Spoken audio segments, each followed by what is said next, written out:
the merciful, Assalamu alaikum to all my brothers and sisters and Zakir and Zebed and community members, and a warm welcome to all the Houston community who's here listening to me now. So Islam teaches a great many practices. We pray 5 times a day, we fast during the holy month of Ramadan, we give charity, and at least once we attempt to travel for holy pilgrimage to the Kaaba. And for us here today, we have another sacred remembrance.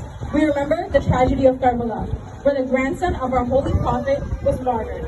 But what is the one main fundamental belief of Islam that in the face of it, we can halt any other practice? The preservation of life. Islam puts the ultimate value on life of all kind. We are instructed to do what we must to protect our own lives, to the point that the Holy Quran, our holy book, says in chapter 5, verse 3, that if any of you is forced by hunger to eat forbidden food with no intention of doing wrong, then God is most forgiving and merciful. Such is the importance of preserving our own lives. And it's something we see put into practice even on the 10th of Muharram. After all the warriors had been martyred and no one was left to protect the women and children, the heartless enemies set the tents ablaze, with the family of the Holy Prophet still inside. Then Imam Hussein's sister asks her nephew, now the Imam of her time, "O son Sajjad, you are the Imam now. Do we stay in these tents and burn to death? Or do we go outside and let ourselves be hurt by the men waiting for us there?" To which he replied, "We are obligated to save our lives, so we must evacuate the tent." And on the same note of protecting our own lives, we must protect the lives and health of others. The act of taking another's life is so evil that the Holy Quran in chapter 5 verse 32 says, "We ordain for the children of Israel that whoever takes a life, unless as punishment, it will be as if they killed all of humanity." All of humanity. Note that there was no specification that if you kill a Muslim or if you kill another brother of faith, no. If you kill, period, it is a violation of God's gift of life. And note that there was no method specified, because regardless of method, a life will have been extinguished, and that is the crime itself. Protecting the lives is the bare minimum. We are taught to care for others. And caring for others is not limited to just you, me, and the members of our community. No, Imam Ali says that either you are my brother in faith or you are my brother in humanity. So that means we care, and we care for everyone. Now, Imam Hussein knew that the dictator Yazid would not rest until Imam was killed. So he was not surprised that when the enemy envoy stopped him in the early days of Muharram.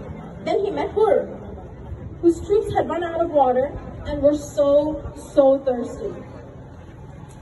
Now mind you, Imam knew these people had intent to kill.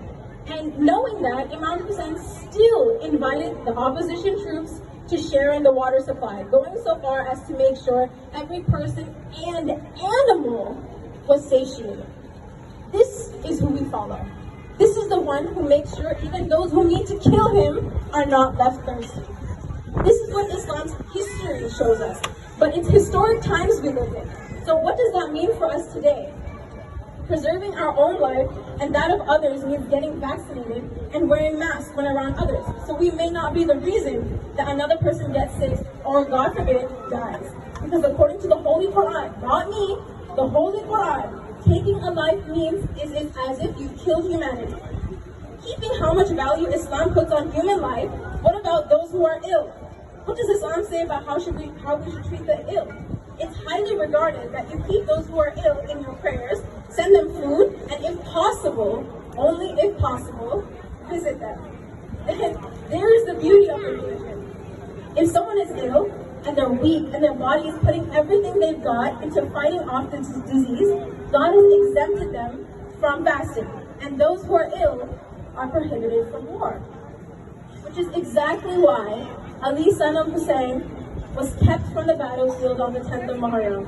Instead, his body fought within himself as he came in and out of fever. But how much was he aching to be there for his father, for his brothers and his uncles, to protect them but unable to save their lives but unable to. No, his battle was with patience.